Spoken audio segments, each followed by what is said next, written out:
Kalau diartikan kemudian Allah istiwa berkuasa di atas arsy, berarti sebelumnya Allah belum berkuasa. Na'udzubillah. Kalau dipahami seperti itu.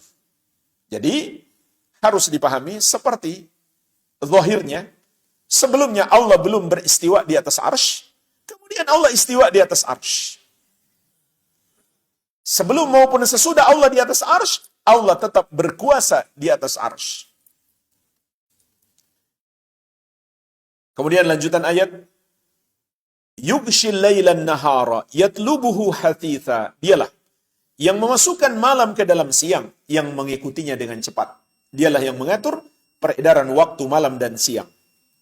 Wasyamsa wal qamara wan nujuma musakhkharatin bi amri. Matahari, bulan dan bintang-bintang semua tunduk dengan pengaturannya. Maka kita pun mengenal Allah, dialah yang maha kuasa. Dia yang mengatur setiap hari peredaran matahari, bulan, dan bintang-bintang. Bayangkan jemaah sekalian, bintang-bintang yang begitu banyak ini. Nggak akan sanggup kita hitung. Tidak akan sanggup kita menghitung berapa jumlah bintang-bintang di langit.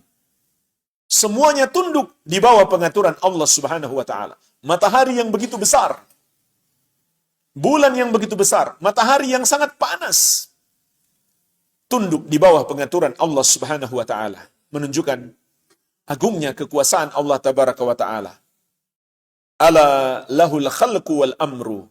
Ketahuilah, hanya dialah yang mencipta dan mengatur. Tabarakallahu Rabbul Alamin. Maha berkah Allah, Rabb seluruh makhluk. Inilah jemaah sekalian, 3 ayat disebutkan oleh penulis tentang mengenal Allah melalui ayat kauniyah. Melalui ciptaan Allah di alam ini. Ini tentu hanya contoh. Sangat banyak. Yang bisa diketahui manusia saja sudah miliaran. Belum lagi yang mereka belum tahu. Terlalu banyak ciptaan Allah di alam ini. Contoh ayat yang lain, afala yanzuruna ilal ibili kaifa khuliqat. Tidakkah mereka melihat kepada onta itu bagaimana dia diciptakan? Kalau kita kupas jamaah sekalian bagaimana penciptaan onta, kita akan berdecak kagum. Bagaimana keajaiban hewan yang disebut onta itu.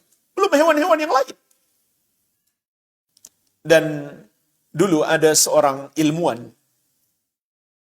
bagus sebenarnya, dia mencoba menyingkap keajaiban-keajaiban ciptaan Allah, di antaranya pada hewan-hewan.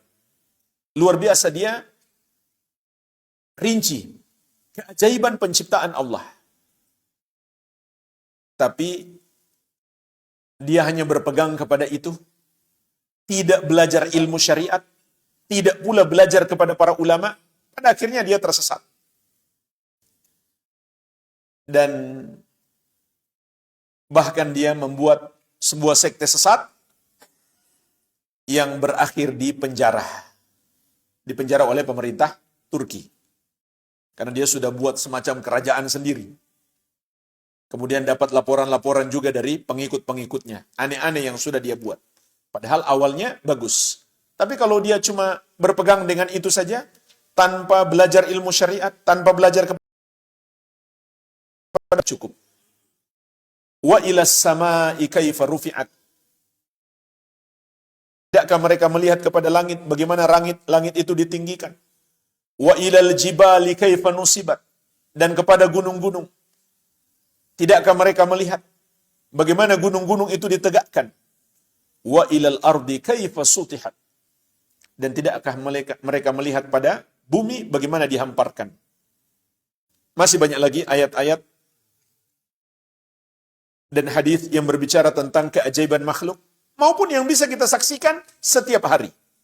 Meskipun belum disebutkan di dalam Al-Quran dan Sunnah, tapi kita bisa saksikan. Enggak usah jauh-jauh, pada diri kita saja.